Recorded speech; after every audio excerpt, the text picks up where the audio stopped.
Episodio 5. Bienvenidos de nuevo al Proyecto Telaraña. Hoy continuaremos con el episodio 5 correspondiente al final de la historia de los Eldar y su caída. Al final de la Guerra de las Estrellas, como habíamos comentado, esta acabó con la derrota total de los ancestrales. Los Krox, yéndose a buscar otras batallas que les supiesen un nuevo desafío, los Zetán, traicionados por los Necrones, quienes habían sido sus siervos y ahora se habían convertido en sus propios verdugos, y estos a su vez sucumbiendo a su descanso milenario para recuperar fuerzas y poder en un futuro regresar para reclamar la galaxia como suya, pues se la habían ganado con su propia fuerza y de nadie más. Y así los Eldar se hicieron con el control galáctico, extendiendo su imperio galáctico a infinidad de planetas, apoyados por los conocimientos para moldear la telaraña que había sido creada por los ancestrales, y ahora les permitiría a toda su raza evitar los viajes a través del Immaterium, que había sido agitado por los enfrentamientos galácticos, pudiendo continuar de igual modo siendo capaces de desplazarse en breves instantes a cualquier punto del mundo material. Los Eldar eran seres inmortales en términos de longevidad y alma.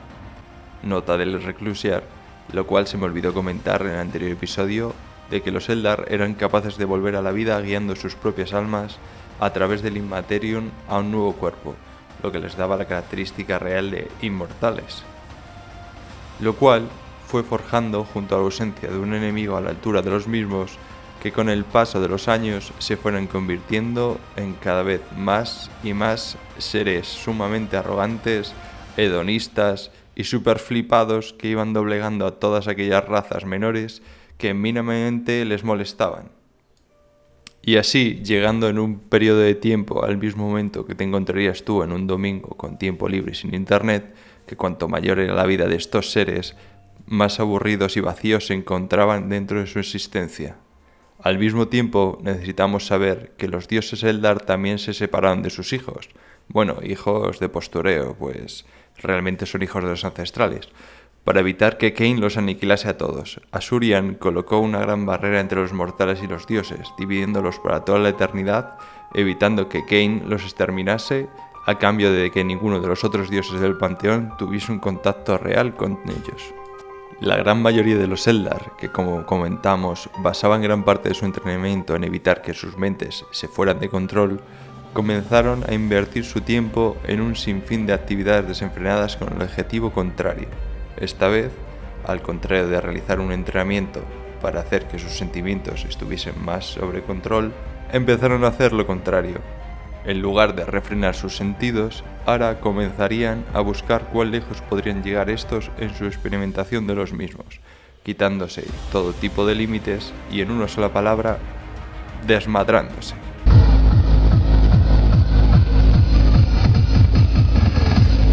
Los Eldar llegaron a crear incluso cultos completos a la experimentación de todo tipo de placeres, y cuando hablamos de todo tipo de placeres es de todo tipo de placeres. Y así siguieron con su desmadre de fiestas, drogas, alcohol, orgías y más cosas que el propio algoritmo de YouTube no me dejaría dejar en este vídeo plasmado.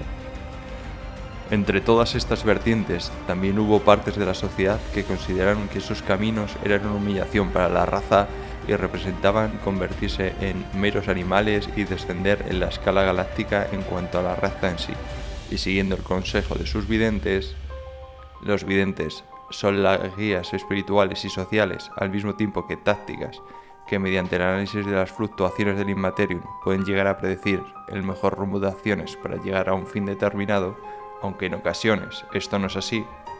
La mayoría de las veces consideraban que un mal augurio se alzaría sobre la raza si continuaban bajo ese camino, decidiendo alejarse de los mundos centrales y mudándose a las zonas más alejadas de estos centros de botellón, en la periferia galáctica, a bordo de mundos astronave, mundos astronaves, porque son naves tan grandes como un mundo completo, creadas a partir del principal material de la raza Eldar, el hueso espectral. El hueso espectral es el material más duro que disponen de la raza Eldar, más duro que el acero, pero muchísimo más ligero que este, que además proporciona una conductividad psíquica excepcional, siendo necesaria la intervención de los aedaos óseos o cantores del hueso espectral, quienes son capaces de desarrollar dicho material haciéndolo más grande y con la forma que ellos necesiten que tomen. Otros Eldar, que consideraban que el curso de la sociedad podía revertirse, decidieron en cambio quedarse para tratar de convencer a la sociedad de que su camino era el equivocado. Con los años, los Eldar encontraron nuevas formas de desfasarse a límites todavía mayores, incluyendo matanzas indiscriminadas de planetas enteros, autohiriéndose y todo tipo de atrocidades en busca del placer, siendo los más perversos entre ellos los que se arremolinaban alrededor de Comorragh, la ciudad siniestra, donde un sinfín de cultos del exceso y la depravación se agrupaban haciéndose por el control de una parte importante de un sector dentro de la propia telaraña. Los Eldar seguían cada vez peor y peor, llevando a toda la raza a un estadio de pura locura terrenal que se fue arremolinando junto a todos los sentimientos a lo largo de miles de millones de años, a través del eco de la disformidad, que junto a las almas de los muertos de los Eldar que morían en este proceso y acababan arrastrados al Immaterium, producían tormentas gigantescas en el propio universo material, como la que rodearía a Terra, aislándola del resto de la galaxia durante años, y la comunicación que ésta poseía con sus planetas colonizados por la raza desapareciese, que explicaré más adelante. Entre todas las tormentas disformes se generó una que concentró sobre sí, absorbiendo todas las energías disformes procedentes de los desfases Eldar, llegando a tomar una conciencia y vida propia, y así naciendo la Sedienta, es decir, lo que seguramente hayáis escuchado en algún lado antes como el conocido como el cuarto gran dios del Immaterium, o el cuarto dios del caos, Slaanesh, la devoradora de almas y la maldición eterna de los Eldar, el sueño húmedo de todo emo del fandom. Ya sabéis por qué.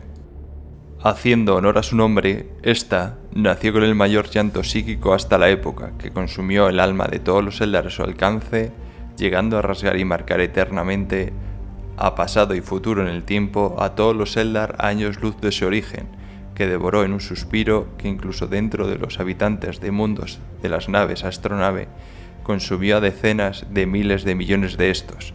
Esta inclusión tan sumamente inmensa rasgó incluso el velo material, llegando a crear lo que hoy en día se conoce como el Ojo del Terror, y marcando como suya todas las almas de todos los Eldar vivos. En el proceso, incluso los dioses Eldar fueron devorados sin opción de contrapartida o defensa. Todo el panteón, casi al completo, desapareció en un suspiro, entre los que Cain fue víctima de la profecía que quiso evitar, siendo completamente destruido por Slaanesh, quien más tarde fue subastado como trofeo por Khorne, quien quiso quedárselo para él, enfrentando a la propia Slaanesh. Por otra parte, Isha, en su lamento final, deseó que alguien la salvase, y cometió posiblemente el mayor error de su existencia, pues fue escuchada por el abuelo Nargel, quien decidió escucharla a cambio de encarcelarla eternamente y experimentar con ella todas sus pestes y enfermedades por siempre jamás. Y Zegorach, el único que podemos decir realmente que se consideró a salvo, pues huyó y desvaneció su presencia e inculcó el sentimiento de venganza eterna sobre la raza en contra de los dioses del caos. Y así, la todopoderosa raza Eldar fue consumida y devastada, convirtiéndola en una raza de exiliados y prófugos de Slaanesh, quienes juraron venganza eterna hasta derrotar y vengar a sus hermanos. Y así, ponemos punto y final a la historia perteneciente a los Eldar, pasando al mini resumen táctico. 1. Los Eldar se hicieron con el control galáctico, extendiendo su imperio galáctico a infinidad de planetas apoyados por los conocimientos para moldear la telaraña. 2. Los Eldar eran inmortales, pero tal inmortalidad los llevó a convertirse en auténticos hedonistas y desfasarse a límites irreparables. 3. Entre los Eldar, solo unos pocos vieron el desastre acercarse, huyendo de antemano a la periferia de la galaxia. 4. Slaanesh nace, consumiendo a todas las almas a su alcance de los Eldar, marcándolas como suyas a pasado, presente y futuro, devorando incluso a los dioses Eldar a excepción de unos pocos. Y 5. Los Eldar pasan a ser una raza de exiliados minoritaria mientras se establece el dominio del cuarto dios del caos en la galaxia. Espero que os haya gustado, os haya entretenido y no olvidéis comentarme si tuvieseis alguna duda al respecto o simplemente si os gustó. Se agradece. Y con todo ello, hasta la próxima.